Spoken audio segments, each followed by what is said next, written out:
Good morning. This is the Tom Bigby Tales podcast. I'm Shannon Evans, and I write about Columbus, a small town in northeast Mississippi. Today's episode, A Grifter's Gonna Grift, we're going to talk about the director of the CVB, who manages a multi-million-dollar project budget. Whoa, say that twice. In 2010, prior to being made the interim director of the CVB, Nancy Luke Carpenter was a project manager at the CVB and director of the Columbus Cultural Heritage Foundation. In the late spring of 2010, Baptist Memorial Hospital in Columbus, Mississippi, attempted to collect a debt from Carpenter. The writ of garnishment was against the Florence McLeod Hazard Museum at 316 7th Street North, what we call the Lee Home. Carpenter had 3 unpaid bills at Baptist worth a total of $1,092.15. Baptist had attempted to collect payment at least since 2009.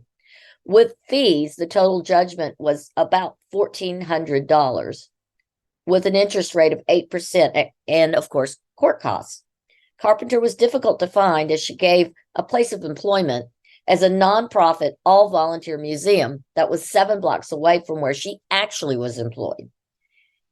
In fact, Carpenter has never volunteered or worked at the Lee Home, much less in the upstairs Hazard Museum.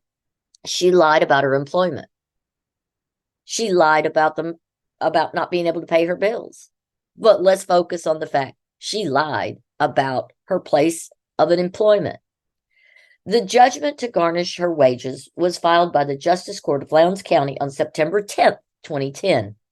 In October of 2010, Carpenter was hit with another garnishment for an unpaid HSBC Bank USA credit card bill of $3,251.64, plus interest and attorney fees. The judgment was levied in January of 2011, not long after Carpenter had taken over as the director of the CVB. However, fearful of another garnishment, which would result in her immediate termination with the CVB, this time she went to the court to pay the now $4,377.39 bill, making arrangements to pay $125 per month. Money and transparency with money seems to be a recurring theme with Carpenter. She seems to just have issues with both those items. For example, during this time, the foundation was hosting a monthly literary event called No Dead Authors. This event was actually started by another employee.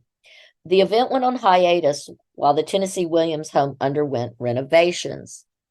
After the renovations, the employee was told the event would not be returning over concerns about wear and tear on the new floors. However, shortly after, Carpenter founded her own company, Making Noise, in late 2010, and billed then CVB director Sisamanakis $100 per event for coordinating each event at the foundation, plus expenses, all while still working as an employee of the foundation. Yes, she was double dipping yet again. Fast forward 9 months, and Carpenter was made interim director at the CVB and director at the foundation. Apparently, she did not have enough to do at either place because Carpenter ran a wedding planner business from her desk at the CVB simultaneously. She ordered flowers, urns, ribbons, light plants, candles, etc., all the things for the events. She would push for payments due on receipt of the bill and happily add to each bill that her husband had many surgeries and was unemployed due to being legally blind. The same husband she had concurrently on payroll and covered on the company's auto insurance, and she had him listed on the payroll as her driver. I just keep shaking my head at the hubris and arrogance of this flim-flam power couple. To make matters worse, Carpenter often threw in the use of the double-decker bus for the soon-to-be married couple that she was planning the wedding for free. It has also been alleged by other couples she charged them to use the bus for the wedding and for engagement photos. So I guess it depended on which wedding package you got as to whether you got the free version, which you paid for, or the paid version. Who knew?